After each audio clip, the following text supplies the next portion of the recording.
Football info চ্যানেলে সবাইকে স্বাগতম। আশিক কুরুনিয়ান কেন মোহনবাগান ছাড়লেন এবং সেই জায়গা পূরণের জন্য কাকে সাইন করাতে চলেছে মোহনবাগান, সেই আপডেট তো থাকবেই। আর সঙ্গে থাকছে ইস্টবেঙ্গলের কর্নার শিল্ডের লেটেস্ট আপডেট। তাই ভিডিওটা পুরোটা দেখবেন। আর যারা নতুন তাদের কাছে অনুরোধ, চ্যানেলটিকে অবশ্যই সাবস্ক্রাইব করে নেবেন। আশিক কুরুনিয়ান গত 2 দিন থেকে তিনি খবরের শিরোনামে। মোহনবাগানে থাকাকালীন বারবার চোটের কবলে পড়েছেন, কিন্তু যখন মাঠে উপস্থিত হয়েছেন তার প্রেসেন্স সকলের নজরে এসেছে। আইএসএল ফাইনাল ও সুপার কাপে তিনি তার নিজের জাত চিনিয়েছিলেন, কিন্তু এইবার তিনি মোহনবাগান ছেড়ে বেঙ্গালুরুতে সাইন করে নিলেন।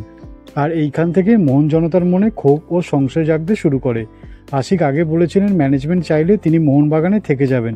তাহলে কি এমন ঘটল? অ্যাকচুয়ালি আশিকের চলে যাওয়ার পেছনে রয়েছে দুটি প্রধান কারণ। প্রথমত, মোহনবাগানের সাথে তার 3+2 চুক্তি ছিল, মানে 3 বছর লক পিরিয়ড, আর পরের 2 বছর হলো উভয় পক্ষ সম্মতি থাকলে তবেই চুক্তি এক্সটেনশন করা হবে। আশিকের যে টাকায় বাকি 2 বছর মোহনবাগানে থাকার কথা ছিল, তার থেকে 50 লক্ষ টাকা বেশি দাবি করেছে আশিকের এজেন্ট। এরপরেই মোহনবাগান এই চুক্তি এক্সটেন্ড করতে আগ্রহী হয়নি। আর দ্বিতীয়ত, আশিক মোহনবাগানে এমনিতেই গেম টাইম কম পায়, আর এরপর অপশন এসে গেলে তাকে পুরো সিজন বেঞ্চে কাটাতে হতে পারে। আর এটা জাতীয় দলে সুযোগ পাওয়ার পথে বাধা হতে পারে আশিকের। এবং তার কাছে অলরেডি বেঙ্গালুরুর প্রস্তাব ছিল, যেখানে সে পুরো গেম টাইম পাবে, আর সেটা তার ভবিষ্যতের উন্নতির জন্য ভালো মুভমেন্ট হতে পারে। তবে এতে মোহনবাগান সমর্থকদের বিশেষ চিন্তার কিছু নেই, কারণ মেহতাব সিংকে যদি সাইন করাতে পারে তখন অ্যালরেড বেঞ্চে থাকবে, মানে এক ডিফেন্ডারে চলে যাবে মোহনবাগান। ফলে আপফ্রন্টে এক বিদেশি বেড়ে যাবে, আর রবসন নিয়মিত ফার্স্ট 11-এ থাকবে।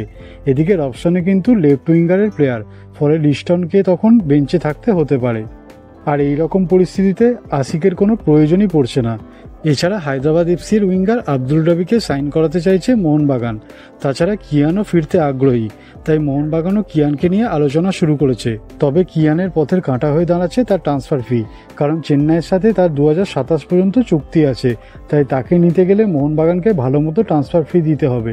আর কিয়ানের জন্য এত টাকা খরচ করতে চায় না এমবিএসজি ম্যানেজমেন্ট। এছাড়া মোহনবাগান তাদের তরুণ প্লেয়ার সালাউদ্দিনকেও সিনিয়র টিমে তুলতে পারে। তাই সব মিলিয়ে আশিক চলে গেলেও তার পরবর্তী রোডম্যাপ মোহনবাগান অলরেডি তৈরি করে ফেলেছে। মোহনবাগানের কি কিয়ানকে নেওয়া উচিত হবে নাকি অন্য কেউ?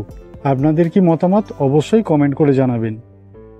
আর এদিকে ইস্টবেঙ্গল তো একের পর এক ধামাকা দিয়েই চলেছে। অলরেডি তারা 2 বিদেশি ও 3 দেশীয় ফুটবলারকে সাইন করিয়েছে। বিদেশিদের মধ্যে আছে প্যালেস্তাইন ডিফেন্ডার মোহাম্মদ রশিদ ও ব্রাজিলিয়ান মিডফিল্ডার মিগুয়েল ফিগুয়েরা।